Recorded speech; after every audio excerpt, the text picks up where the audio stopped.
अगर किसी पर तंत्र मंत्र का प्रभाव है तो जायफल के माध्यम से उसे तुरंत समाप्त किया जा सकता है और जीवन में नई ऊंचाइयों को छुआ जा सकता है।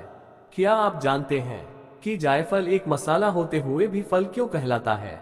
इसकी वजह है इसमें छिपी अदृश्य होने की शक्ति। पुराने जमाने में कई लोग जायफल को मुट्ठी में बंद करके अदृश्य हो जाते थे। इसके अनेक फायदे होते हैं। ध्यान से देखिए, ये कोई साधारण फल नहीं है। तंत्र मंत्र में इसका व्यापक उपयोग होता है। आज हम आपको जायफल के कई प्रयोग बताएंगे। चाहे बीमारी हो, कर्ज पड़ गया हो या परिवार में कोई संकट आ गया हो, समस्या चाहे जो भी हो, जायफल का उपयोग कई तरीकों से किया जा सकता है। ज्योतिष एक गहरा सागर है जिसमें मोती भरे पड़े हैं। बस जरूरत है उन्हें उठाने की, निकालने की आवश्यकता है और उनका उपयोग करना चाहिए। केवल एक जायफल से कई उपाय किए जा सकते हैं। अब जायफल क्या होता है? जिस तरह हम खाने वाले फल उपयोग करते हैं, यह उससे थोड़ा अलग होता है।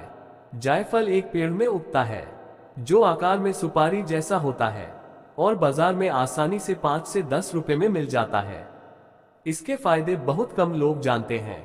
पुराने समय में जब भी कोई तांत्रिक क्रिया या बलि दी जाती थी, जैसे बकरे की या किसी अन्य जानवर की, इस प्रथा को बाद में रोका गया और नारियल, कद्दू या पेठे की बलि देने की प्रथा शुरू हुई।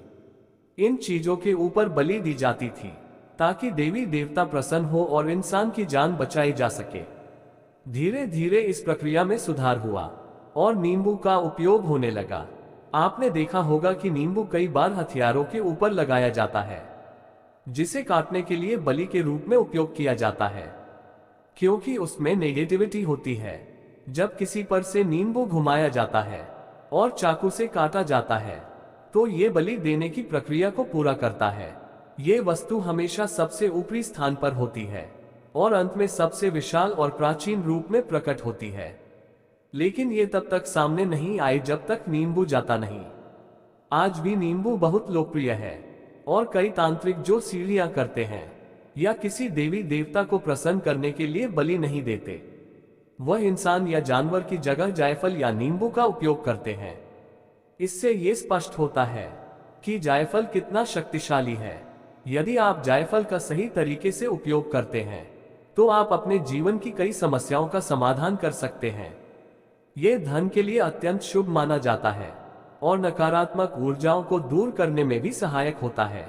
मान लीजिए कि आपको लगता है कि आपके अंदर कोई नकारात्मकता है या किसी ने आप पर तांत्रिक क्रिया की है या बार बार आपकी नजर लग रही है, तब यह आपके व्यापार स्थल को सुरक्षित रखने में मदद कर सकता है। यदि आपके व्यापार स्थल पर किसी की बुरी नजर लग गई है तो जायफल का उपयोग करना लाभदायक होता है। जब व्यापार ठीक से नहीं चल रहा हो तो एक जायफल को अपनी दुकान या फैक्ट्री की चौखट के बाहर अंदर की तरफ रखें। फिर दरवाजे के पास खड़े होकर इस 7 बार घूमते समय किसी देवी देवता का नाम अवश्य लें, जैसे महाकाली या भैरव जी, और ओम श्री काल भैरवाय नमः या ओम क्रीम कालिका नमः मंत्र का उच्चारण करते हुए जायफल घुमाएं। इससे चौखट के अंदर की सारी नकारात्मक ऊर्जा जायफल में समा जाएगी। इस उपाय को गुरुवार, शनिवार या मंगलवार को करना चाहिए। इसके बाद जायफल को किसी मजबूत चीज पर रखकर चाकू से 2 भागों में बांटें और फिर उसे आग में जला दें। इस प्रक्रिया से दुकान की सारी नकारात्मकता समाप्त हो जाएगी, जिससे व्यापार में सुधार होगा और ग्राहक आने लगेंगे। उपाय कैसा लगा हमें एक बार जरूर बताएं और वीडियो अच्छा लगा हो तो लाइक और सब्सक्राइब जरूर करें। धन्यवाद।